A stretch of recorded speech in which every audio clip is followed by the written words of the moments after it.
വാമേ.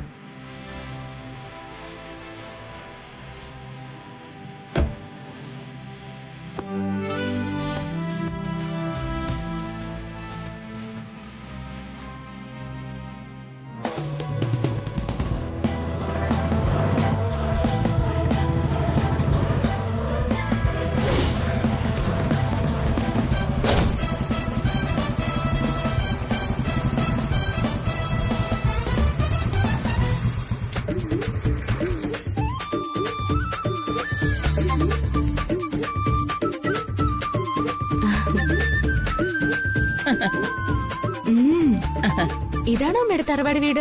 Yes Beti, it is my തറവാട് വീട്. എങ്ങനെയുണ്ട്? നിനക്ക് ഇഷ്ടപ്പെട്ടോ? കൊള്ളാം, സൂപ്പർ. ഇത്രയും ഭംഗിയുള്ളൊരു വീടും പരിസരവും മറ്റെങ്ങും ഞാൻ കണ്ടിട്ടില്ല.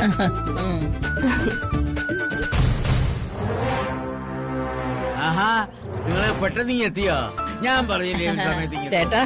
നിങ്ങളെ വീടൊക്കെ ഇഷ്ടപ്പെട്ടോ? പിന്നല്ലാതെ. നാത്തൂനെ സുഖമായിരിക്കുന്നല്ലോ അല്ലേ? ഓ സുഖം. എല്ലാ തവണത്തെ പോലെ നീ എന്നെ പറ്റിക്കാൻ നോക്കണ്ട. 2 ദിവസം ഇവിടെ താമസിക്കാമെന്ന് പറഞ്ഞ് നീ ഒരു വരവിങ്ങി വരും. എന്നിട്ട് ആ വൈകിട്ട് തന്നെ പൊളിയും തട്ടിയൊരു പോക്കാം. ഇത്തവണ അത് പറ്റത്തില്ല.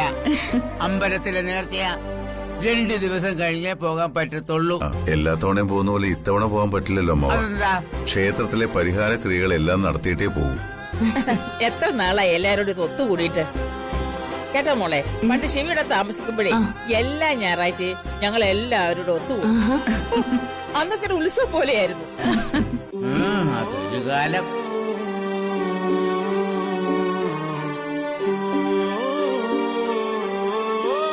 അല്ല നാത്തൂനെ, മരുമക്കളാരും വരാതിരുന്നത് എന്താ? അവരും പൂജയിൽ പങ്കെടുക്കേണ്ടതല്ലേ? അവർക്കാർക്കും വരാൻ താല്പര്യമില്ല. പിന്നെ ഞാൻ എന്ത് ചെയ്യാനാ?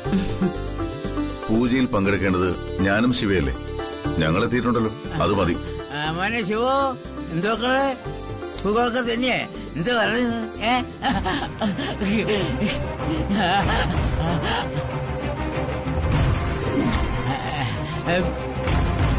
ചുമ്മാ ചുമ്മാ ചോദിച്ചതാ. കാര്യങ്ങളൊക്കെ നമ്മളോട് തീരുമാനിച്ചോളാൻ ശ്രീയേട്ടൻ പറഞ്ഞിട്ടുണ്ട്. തൽക്കാലം ശ്രീയേട്ടന് വരാൻ പറ്റില്ലെന്നേ ഉള്ളൂ. പേടിച്ചിട്ടാ ഓരോ ദിവസവും ഇവരിവിടെ തള്ളി നീക്കുന്നത്. ഈ വീട്ടിനകത്ത് എന്തെങ്കിലും ഒന്ന് ശബ്ദം ഉയർത്തി പറയാനുള്ള അധികാരം പോലും ഞങ്ങൾക്കാർക്കും ഇല്ല. മായച്ചെ പോലും ജ്യോതി ഇപ്പൊ വകവയ്ക്കുന്നില്ല. നമ്മൾ ആരെങ്കിലും ജ്യോതിയെ വകവയ്ക്കുന്നുണ്ടോ? ഇല്ലല്ലോ. അത് തന്നെ അവളും ചെയ്യുന്ന.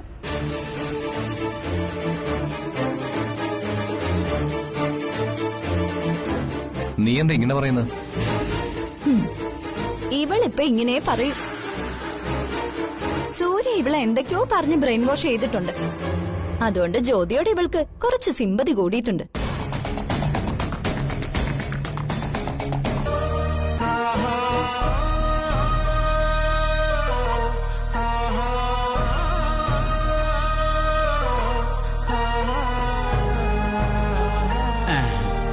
അതെ അമ്മാവാ. എന്താണ്?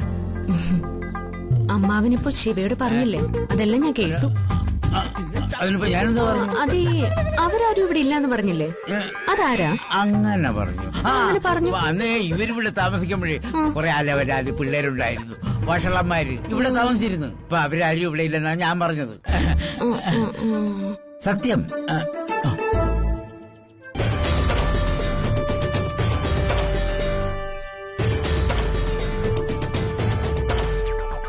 ഇവിടെ വന്നപ്പോ മുതൽ ഞാൻ ശ്രദ്ധിക്കുന്നു, എല്ലാവരും എന്തോ മറച്ചു പിടിക്കുന്നുണ്ട്. എസ്കയുമായി ബന്ധപ്പെട്ട എന്തോ ഒരു കാര്യം ഇവിടെയുണ്ട്. അതെന്തായിരിക്കും? ഡിക്കയോട് ചോദിച്ചാലോ? ഈ വീട്ടിലെ സകല സ്വത്തുക്കൾക്കും നേരവകാശിയാണ് എസ്കെ. മുൻപേ മരിച്ചുപോയതുകൊണ്ട് നിങ്ങളുടെ അമ്മയ്ക്ക് എന്തെങ്കിലും നീക്കി വെച്ചിട്ടുണ്ടോന്ന് ഉറപ്പൊന്നും പറയാൻ പറ്റില്ല. അത് മാത്രല്ല, വീട്ടുകാരെ എതിർത്ത് ഒളിച്ചോടിപ്പോയി കല്യാണം കഴിച്ച ആളല്ലേ. അതുകൊണ്ട് വിൽപത്രത്തിലെ പേര് കാണാൻ ഒരു വഴിയും ഞാൻ കാണുന്നില്ല.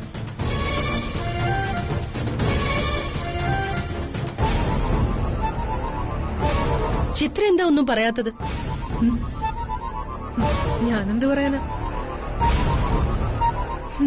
നേരത്തെ പറഞ്ഞാലും സംശയമുള്ളവര് ഡിക്കയോട് നേരിട്ട് ചോദിക്കണം വിൽപത്രത്തിൽ എന്താ ഉള്ളതെന്ന്. അതിന് ഉറപ്പുള്ള ആരെങ്കിലും ഉണ്ടോ? ഇല്ലല്ലോ. പക്ഷെ എനിക്കൊരു കാര്യം വിശ്വാസമുണ്ട്. ബുദ്ധി ഉറയ്ക്കുന്നതിന് മുൻപേ ഡിക്കയോ നിങ്ങൾ ഇവിടെ കൊണ്ടുവന്നതും സംരക്ഷിച്ചതും. നന്ദി വേണമെന്ന് ഞാൻ പറയുന്നില്ല. പക്ഷേ ഡികെ കൈവെള്ളയിലെ നിധി പോലെ കാത്തു സൂക്ഷിക്കുന്ന ഈ കുടുംബം തല്ലി പിരിക്കാതിരിക്കാനെങ്കിലും നോക്കണം. അത്രയും മാന്യതയെങ്കിലും കാണിക്കണം.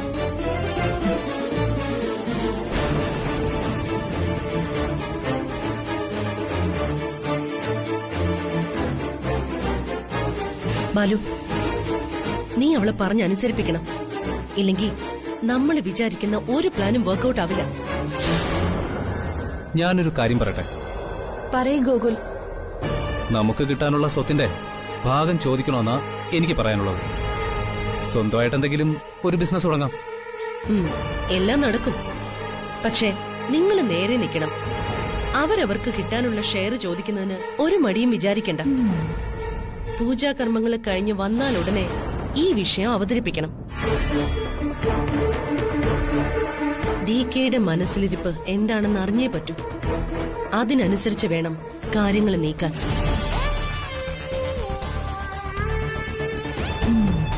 ഇനിയെങ്കിലും നമ്മൾ ഇത് ചെയ്തില്ലെങ്കിൽ നമുക്കിവിടെ ജീവിക്കാൻ പറ്റില്ല. എന്തായാലും ഡികെ തിരിച്ചു വരട്ടെ. കുടുംബസ്വത്തിന്റെ ഷെയർ ചോദിക്കാൻ തന്നെയാ എന്റെ തീരുമാനം.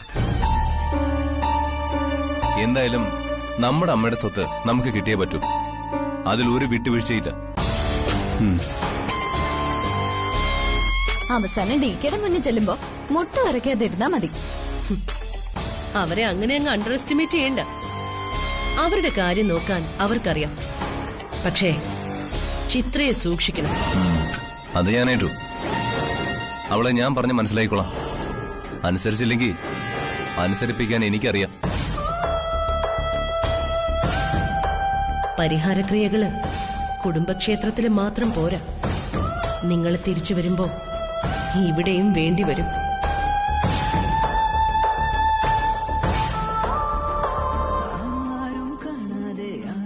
ചൊല്ലാതെ എന്നുള്ളിൽ പൂവിട്ടൊരിഷ്ടം നീ പോകും വഴിയെല്ലാം ചങ്ങാതിക്കാറ്റായി പിന്നാലെ ഞാനെന്നും കൂടുന്നില്ലേ. ചാരെ മൂടുന്ന സിന്ദൂരക്കാവിന്റെ ഈണങ്ങൾ കാതോരം തേനാവുന്നേ. ഓരോ നിമിഷത്തിൽ നീ എന്ന സ്വപ്നത്തിൻ ആനന്ദത്തേരേറി പായുന്നെന്നോ കണ്ണേ കണ്ണേ.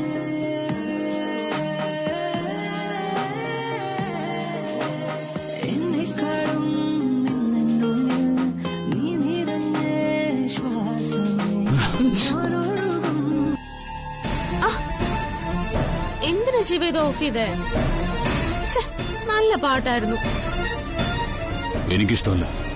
അതിന് ശിവയല്ലല്ലോ, ഞാനല്ലേ കണ്ടുകൊണ്ടിരുന്നേ. എനിക്ക് ഒരുപാട് ഇഷ്ടമുള്ള പാട്ടായിരുന്നു അത്. അത് വയ്ക്ക ശിവ. ശിവ അത് വയ്ക്കാനാ പറഞ്ഞത്. വേണ്ടെന്ന് ഞാൻ പറഞ്ഞില്ലേ. ശിവക്ക് ഇഷ്ടമല്ലെങ്കിൽ ശിവ കാണണ്ട. കാണുന്നവരെ എന്തിനാ ശല്യപ്പെടുത്തുന്നേ? എത്ര നല്ല പാട്ടായിരുന്നു എന്നറിയോ? എനിക്കിപ്പോ കണ്ടേ പറ്റൂ. ഞാൻ വെക്കും. ഇങ്ങനെ വന്നേ തരാൻ. എന്താ മഴനൂലായി നനവെഴുതി നിറയവേ പറയാതെ ഉയരാഴും ഇരുമനവും. ജീവിക്കുന്ന കാലത്ത് സന്തോഷത്തോടുകൂടി ജീവിക്കണം. ഇല്ലെങ്കിൽ ജീവിതം മുരടിച്ചു പോകും. എന്തുവാ നോക്കിക്കൊണ്ടിരിക്കുന്നത്? എടുത്ത് കഴിക്കട്ടെ അങ്ങോട്ടെ. നാത്തൂനെ, കറികളൊക്കെ ബ്യൂട്ടിഫുൾ. നാത്തൂനുണ്ടാക്കുന്ന ഫുഡിന്റെ ടേസ്റ്റ് ഒന്ന് വേറെ തന്നെയാ. ഓ, ഇവളതിനേ കൊള്ളാവൂ. നല്ല ഭക്ഷണം ഉണ്ടാക്കുന്ന ഭാര്യ ഉള്ളത് തന്നെ ഒരു ഭാഗ്യല്ലേ അമ്മാവ? പിന്നെ എവള് കൊണ്ടുവന്ന ഭാഗ്യമെല്ലാം കൂടെ ഞാൻ അലമാരയിൽ കെട്ടിവെച്ചിരിക്കുക. ഞാൻ ഇതൊക്കെ വേണ്ടുവോളം പറഞ്ഞു കൊടുത്തത് കൊണ്ട് ഇവള് ഏകദേശം വൃത്തിയായിട്ടൊക്കെ ചെയ്യുന്നുണ്ട്. പെങ്ങളെ എന്താ പറയുന്നു? ശരിയല്ലയോ? വിറക് വെട്ടാനും തേങ്ങ ചെണ്ടാനും അല്ലാതെ ചേട്ടന് വേറെ എന്തെങ്കിലും അറിയാവോ? എനിക്കോ? പെങ്ങളെ, ഇരിക്കുന്ന ശിവയോടൊന്ന് ചോദിക്കും. പണ്ട് ഇവൻ ഇവിടെ നിന്ന കാലം അടുക്കള ഉത്സവപ്പറമ്പാക്കിയവരാ ഞങ്ങള്, അറിയാവോ?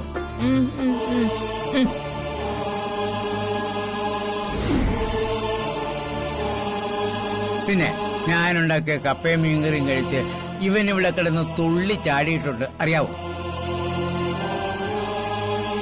ചിലപ്പോ അവന്മാരുടെ കൂട്ടുകാരൊക്കെ കൂടെ വരും. അവന്മാർക്കെല്ലാം ഞാൻ തന്നെയാ വച്ചോളമ്പത്. തീറ്റ പാട്ട് കൂത്ത് എന്ന് വേണ്ട, ഇവിടെ നേരം വെളുക്കുന്നത് വരെ ഒരു പൂരപ്പറമ്പായിരിക്കും, അറിയാവോ?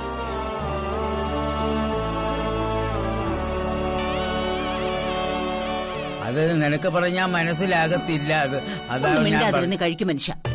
പഴങ്കഥകളൊന്നും ഇവിടെ ആർക്കും കേൾക്കാം. അവള് പഴം ചോദിച്ചു.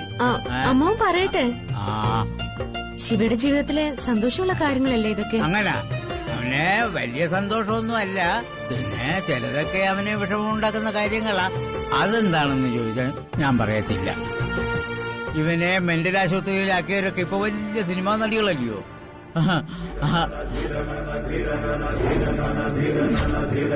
ചേട്ടാ,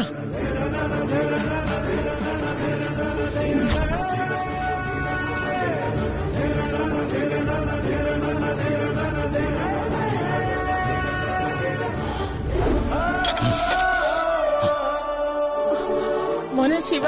ശിവ, അമ്മാവൻ ഒരു വാപോയ കോടാലിയാണെന്ന് നിനക്കറിയില്ലേ?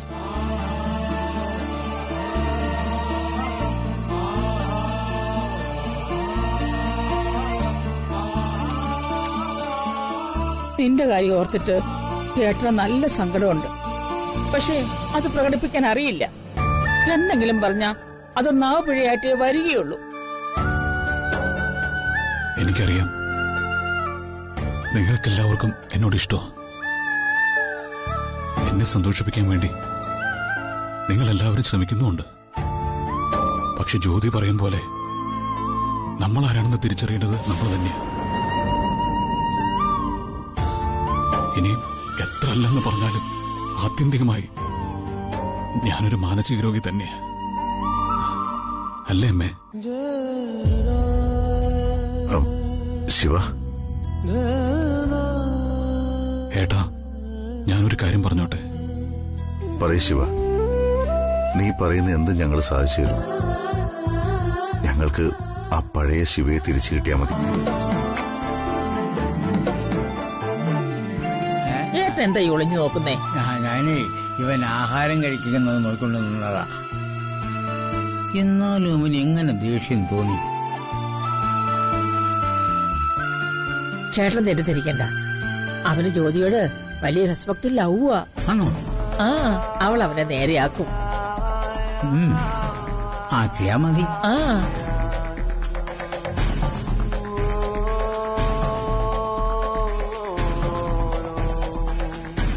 ബാധ്യതയാകുമെന്നുള്ളത് കണ്ടു തന്നെ അറിയാം.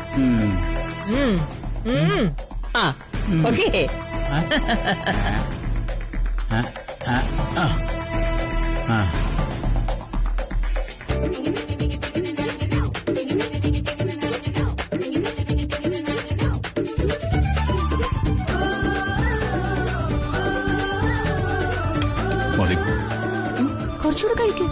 എനിക്ക് മതി.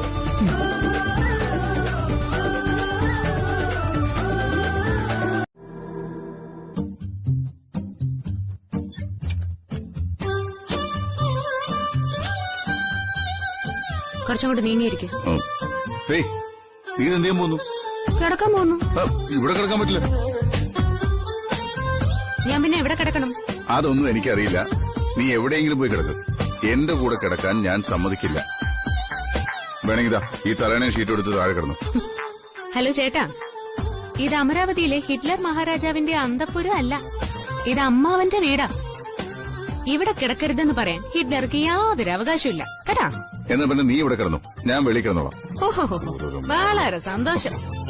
ഇന്നൊരു ദിവസമെങ്കിലും എനിക്ക് സമാധാനത്തോടെ കിടന്ന് ഉറങ്ങാലോ. ആഹാ, അങ്ങനെ നീ ഇപ്പൊ സമാധാനത്തോടെ കിടക്കണ്ട. ഓഹോ, ശരി, മഹാരാജാവിന്റെ ഇഷ്ടം പോലെ തന്നെ നടക്കട്ടെ.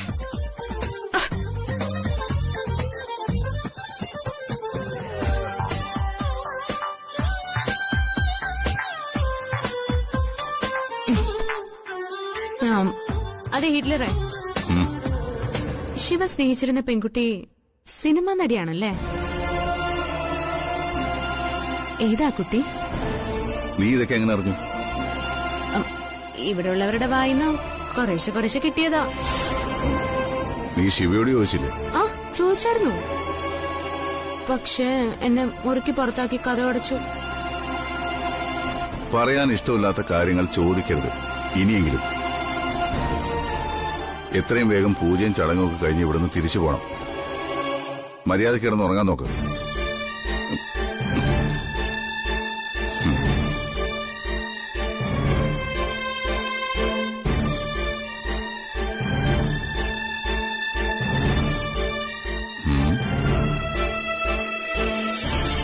രഹസ്യങ്ങൾ കുഴിച്ചെടുക്കാൻ ഇവളെ കഴിഞ്ഞുള്ളൂ ആരും. ആ അമ്മാവൻ ഇനി എന്തൊക്കെ വിടുവായത്തിനും പറയുമെന്തോ.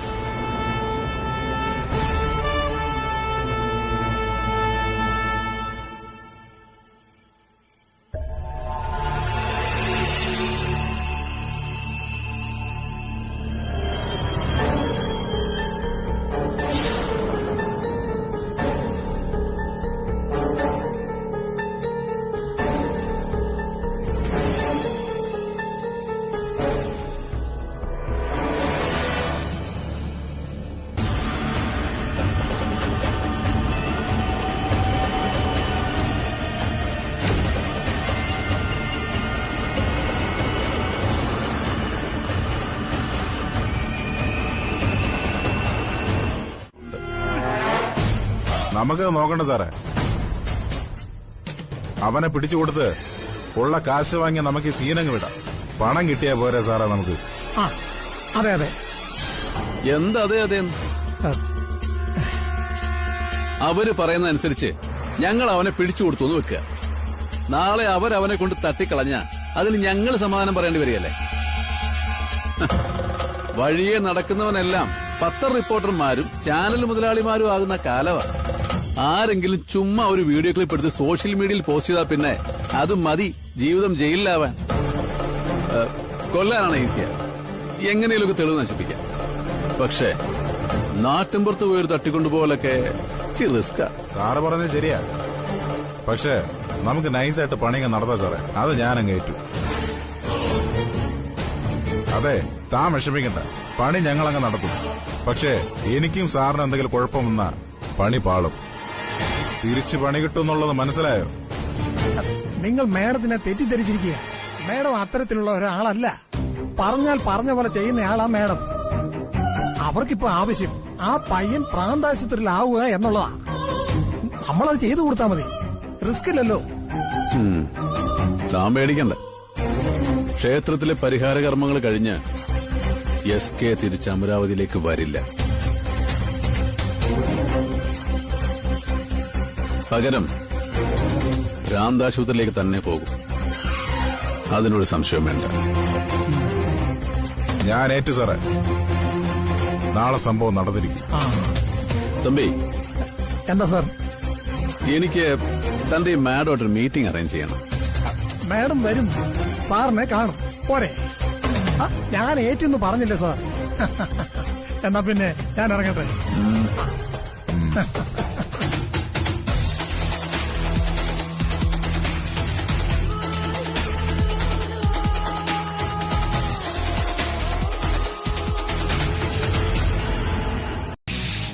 അവരൊരു ഡാൻസർ ആയിരുന്നു. എന്റെ അറിവ് ശരിയാണെങ്കിൽ ഇവിടെ അടുത്ത് എവിടെയോ ആണ് അവരുടെ തറവാട് വീട്. ശിവ പണ്ട് കൂടുതൽ സമയം ഇവിടെ ആയിരുന്നല്ലോ.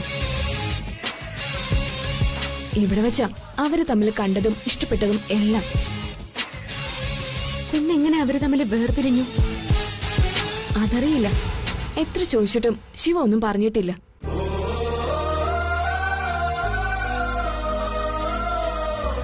പക്ഷേ ഒന്നെനിക്കറിയാം, ശിവയ്ക്ക് ആ പെൺകുട്ടി ജീവനായിരുന്നു.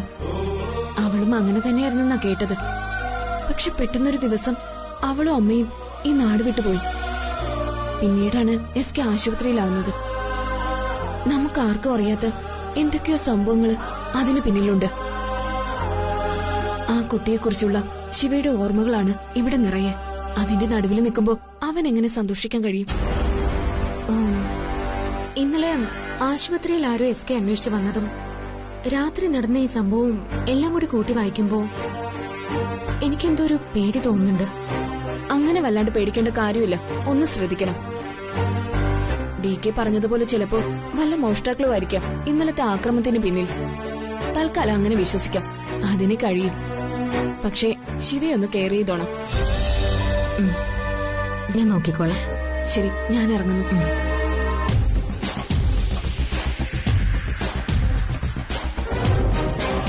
അത്രയ്ക്ക് പ്രശസ്തയാണ് അവള്. സൗത്ത് ഇന്ത്യൻ സിനിമയില് ഇന്നത്തെ പൊന്നും വിലയുള്ള താരം അമലദാസ്.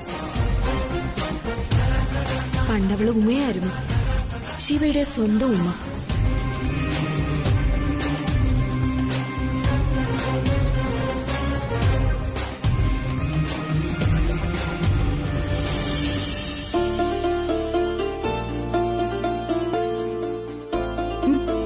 അയ്യേ, ഈ വേഷത്തിലാ ക്ഷേത്രത്തിൽ വരുന്നേ?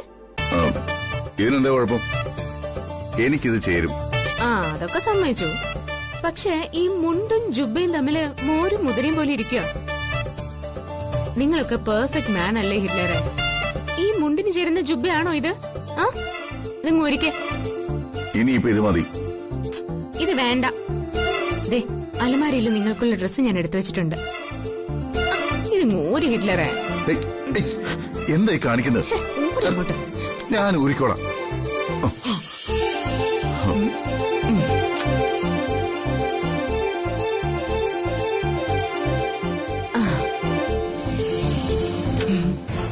ഇതെങ്ങനെയുണ്ട്?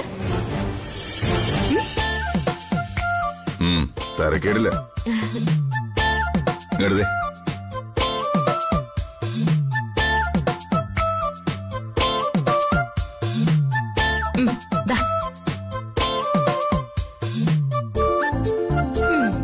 എന്നാലും ഒരു നല്ല വാക്ക്. അതിന് നല്ലതെന്തെങ്കിലും നിന്നെ കുറിച്ച് കേട്ടിട്ട് വേണ്ടേ? അങ്ങനെ കേൾക്കുമ്പോ നല്ലത് പറയാം. പിന്നെ ഒരു മഹാരാജാവ് വന്നിരിക്കുന്നു. ഇത് ഇടാനും പറ്റുന്നില്ലല്ലോ. അളവ് ചെറുതാണോ? ചെറുതൊന്നുമല്ല, കറക്റ്റ് അളവ് തന്നെയാ. പിന്നെ എന്താ ഇതിനൊരു ഇറുക്കം? അത് മനസ്സിൽ പിടിക്കാത്ത ഡ്രസ് ഇടുമ്പോ അങ്ങനെയൊക്കെ തോന്നും ചിലപ്പോ. ഇതിപ്പോ ഞാൻ സെലക്ട് ചെയ്ത് തന്നെയല്ലേ, അതാ. ഞാൻ ഇട്ടോളാം.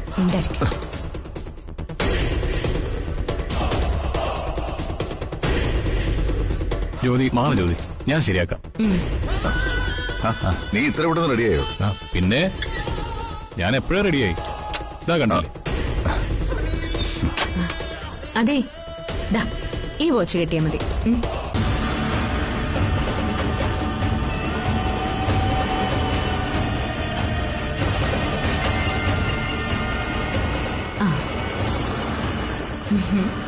അതെ, എനിക്ക് ചേരുമെന്ന് നോക്കണം. ഇങ്ങനത്തെ ഇപ്പൊ എങ്ങനെയുണ്ട്? കൊള്ളാം. ഇത് നിന്റെ കയ്യിൽ തന്നെ കെട്ടിക്കോ.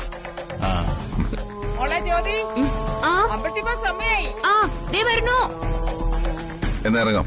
അല്ല, വാച്ച് വേണ്ട. അതെന്താ വേണ്ടാത്ത? എന്റെ സമയം നല്ലതല്ലെന്ന് എനിക്കറിയാം. നാഗദൈവങ്ങളെ, ഞാൻ പ്രാർത്ഥിച്ചത് ഇഷ്ടായില്ലെന്നുണ്ടോ? അതുകൊണ്ട് എന്നെ തള്ളിയിട്ട്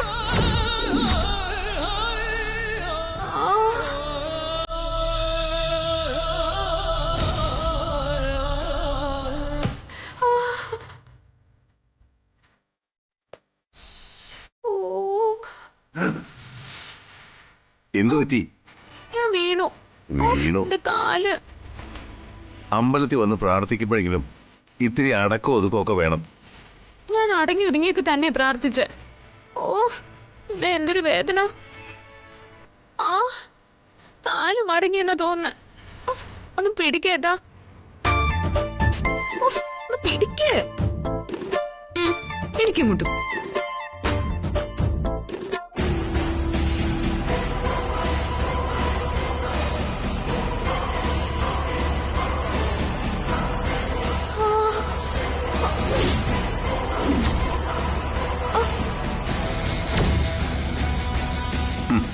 നടക്ക്.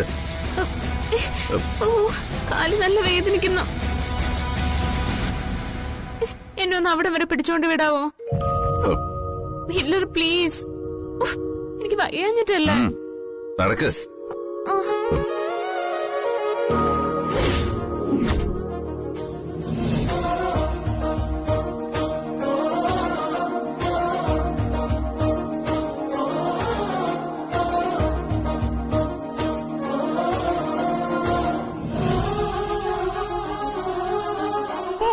മൈ ലിറ്റിൽ കണ്ണാ, ഞാൻ എന്തായി കാണുന്നത്?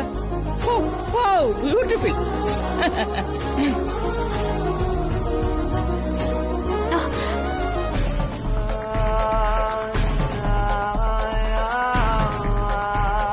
എന്താ എന്ത് പറ്റി ജ്യോതി? വീണ് കാലൊന്നും മടങ്ങി. വേദനയുണ്ടോ ജ്യോതി? ഏട്ടൻ വിട്ടെ, ഞാൻ കൊണ്ടുപോയിക്കോളാം. വാ വാ ജ്യോതി. നശിപ്പിച്ചു ശിവ, അവരുടെ ലവ് നശിപ്പിച്ചല്ലോ. പതുക്കെ നടക്ക്, നോക്കി വാ. ഞാൻ പിടിച്ചിട്ടുണ്ട്.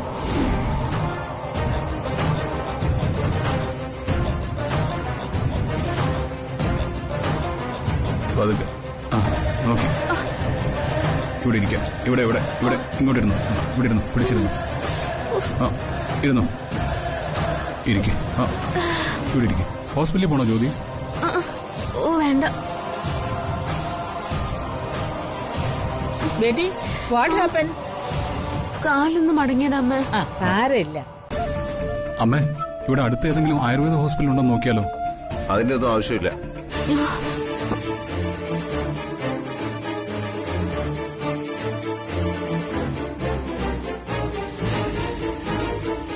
കുറച്ച് കഴിയുമ്പോ വേദന തനിയെ അങ്ങ് മാറിക്കോളും. അതെ, അമ്മയും ശിവയും കൂടെ വന്നോളൂ. ഒരു കാര്യമുണ്ട്. എന്താ സ്വാമിജി? വരൂ, പറയാം. വാ മോനെ. ജ്യോതി, ഞാനിപ്പോ വരാമേ.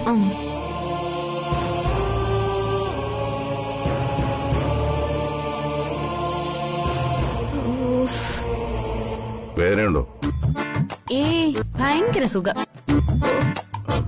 വേണമെങ്കിൽ ഇവിടെ ഏതെങ്കിലും ഡോക്ടറെ കാണിക്കാം. ഓ, ഹിറ്റ്ലറിന് ഇങ്ങനെയൊക്കെ ചോദിക്കാൻ അറിയോ? എങ്ങനെയൊക്കെ? അല്ല, ഈ ഭാര്യമാരുടെ കൈക്കോ കാലിനോ എന്തെങ്കിലും പറ്റുമ്പോ ഭർത്താക്കന്മാർക്ക് വരുന്ന ഒരു വെപ്രാളവും സങ്കടവും ഉണ്ടല്ലോ. ചിലരത് പുറമേ കാണിക്കും, മറ്റു ചിലരത് കാണിക്കില്ല. എന്നാലും ചോദ്യം ഒന്നായിരിക്കും. ഇതുപോലെ ഡോക്ടറെ കാണണോന്ന്. അയ്യ, ഇത് സ്നേഹം തോന്നിയോണ്ടല്ല. നഷ്ടപരിഹാരത്തിന്റെ തുക കൂട്ടി നോക്കുമ്പോ നിന്റെ കാലിന് എന്തെങ്കിലും ഡാമേജ് പറ്റിയാലേ അതും കൂടി കൂട്ടണമല്ലോ. ആ നഷ്ടം ഇപ്പോഴേ ഒഴിവാക്കാൻ വേണ്ടി ചോദിച്ചതേ ഉള്ളൂ. പിന്നെ അതിര് കടന്ന ആഗ്രഹങ്ങളൊന്നും വേണ്ട. പിന്നെ ശിവയുടെ കൂടെയുള്ള കുട്ടിക്കളി അധികം വേണ്ട. സ്നേഹിക്കാനും ഉപദ്രവിക്കാനും അവനൊരു നിമിഷം മതി. ഓ, അത് ഞാനങ്ങ് സഹിച്ചു. നിങ്ങൾക്കെന്താ അതിൽ അസൂയ തോന്നുന്നുണ്ടോ? എന്താ, കാലുവിന് കുറവില്ലേ? എവിടെ, ഞാനൊന്ന് നോക്കട്ടെ. വേണ്ട വേണ്ട, എന്റെ കയ്യിലായില്ലേ. നിന്റെ കയ്യിൽ എണ്ണയാക്കണ്ട, ഞാൻ തേച്ചു കൊടുക്കാം.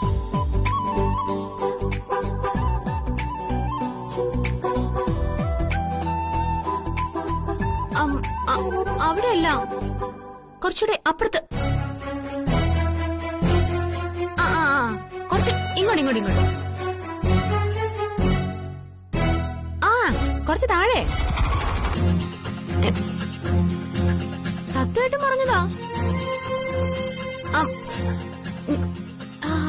നീ എന്തിനാ നോക്കിയിരിക്കുന്നത്? ശയന പ്രദക്ഷിണം കഴിഞ്ഞ് ക്ഷീണിച്ചു വന്നതല്ലേ. നീ നേരത്തെ കിടന്ന് ഉറങ്ങാൻ നോക്ക്. രാവിലെ അമ്പലത്തിൽ പോകേണ്ടതാ.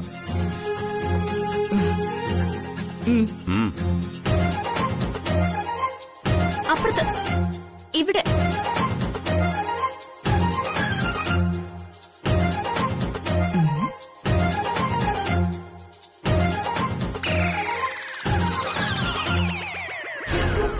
വൈദ്യരെ, അല്ല ഹിറ്റ്ലറെ, നിങ്ങൾ ഏതെങ്കിലും നാട്ടുവൈദ്യന്മാരുടെ അസിസ്റ്റന്റ് ആയിട്ട് ജോലി ചെയ്തിട്ടുണ്ടോ?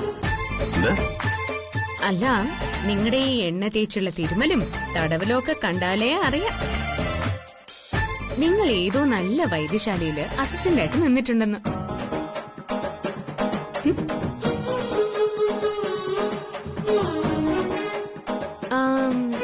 ഞാനൊരു കാര്യം ചോദിക്കട്ടെ, നിങ്ങൾക്ക് ഈ ഹോട്ടൽ ബിസിനസ് ഒക്കെ നിർത്തിയിട്ട് ഒരു ആയുർവേദ വൈദ്യശാലയൊക്കെ ഇട്ട് മര്യാദയ്ക്ക് അങ്ങ് ജീവിച്ചൂടെ? അല്ല, എനിക്ക് നിർബന്ധമൊന്നുമില്ല, നിങ്ങൾക്ക് വേണമെങ്കിൽ ചെയ്താൽ മതി.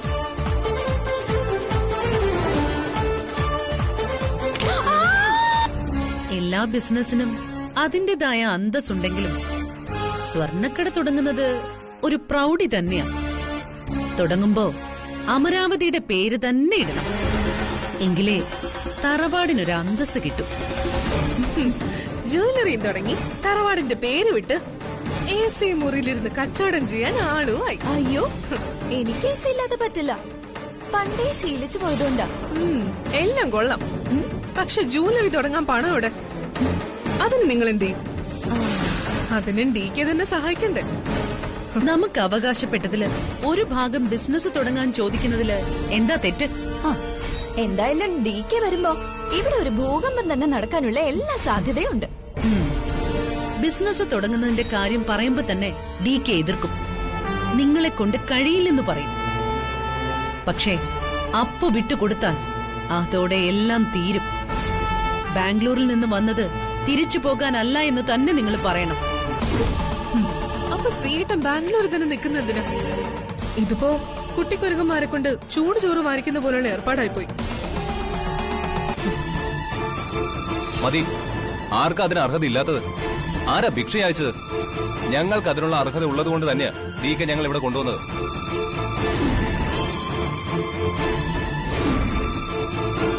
ഞങ്ങളുടെ ജീവിതം DK നൽകിയ ഔദാര്യമല്ല.